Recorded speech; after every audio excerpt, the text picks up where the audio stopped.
Tell me, like, what is probably the one thing that you could advise people on that they don't know that would make them quickly make that decision to become a homeowner?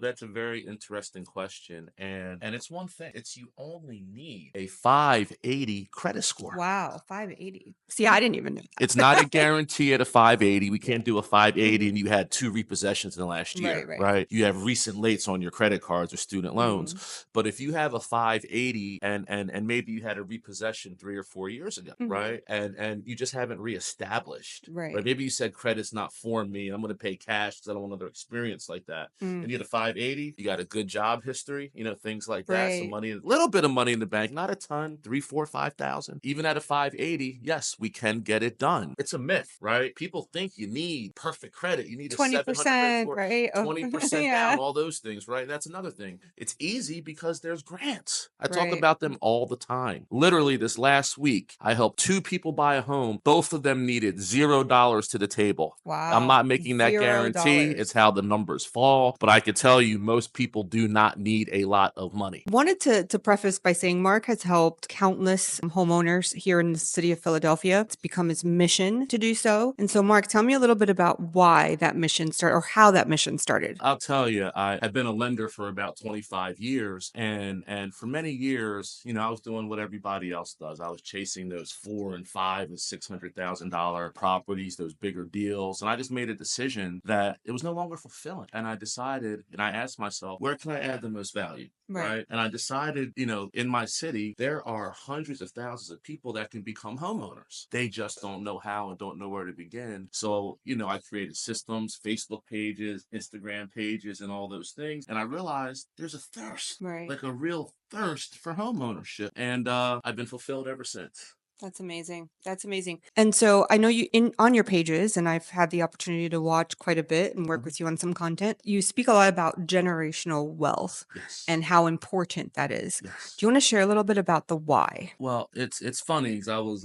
going back and forth in an Instagram group that I'm in, and I caught a lot of heat. I'm not gonna lie. It was about a backwards looking post, right? We all know that we've been enslaved, right? We all know that we had redlining. We all know that there was Jim Crow. We all know there's stuff going on today. But how long are we gonna talk? Mm, Right? There's nothing wrong with talking. There's nothing wrong with knowing our history. But there comes a point in time where we have to look forward, right. right?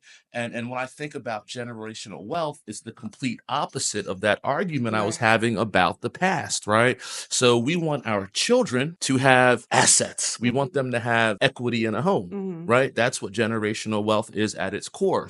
Tell me how you've been able to not only, of course, bring people into homes, but you've really created quite the rapport and community. Tell me a little bit about that. The rapport with the community, it has grown, right? Mm, I love it when I get phone calls or it says up here, fire your landlord or kiss your landlord, goodbye, all the different things that we say. And I get the text and people follow me on my Instagram or even right. my TikTok or my Facebook. And people call me. It's like we've known each other for 20, 30 years, right? Wow. And conversation, that home ownership conversation, as I call it, leads to, like I said, even if you're not ready, we'll still help you somewhere. We're going to work with you because at this point, we've kind of become friends, Right. right? That's the whole thing of why I wanted to do this is not to be intimidating, right? Not to make people feel like there's this whole experience. We're going to use all these big Right. words and we're going to, make people feel less than because, hey, maybe you don't know anything about it. And that's okay. Believe it or not, that is my home buyer. Mark. And this one is going to be specifically around your team. Recently, I had an opportunity to sit with Mark and his team during a networking event. And what really stuck out to me was how passionate the entire team has been about following your mission. So tell me a little bit, Mark, about how you've been able to get like minded individuals to rally with you and become part of the Black Brilliance Homeownership. Great question. Another great one. You know what? A lot of the people that I work with on the professional side of it, right? It's not a hard sell, right? A lot of people reach out to me and they say, hey, can you tell me more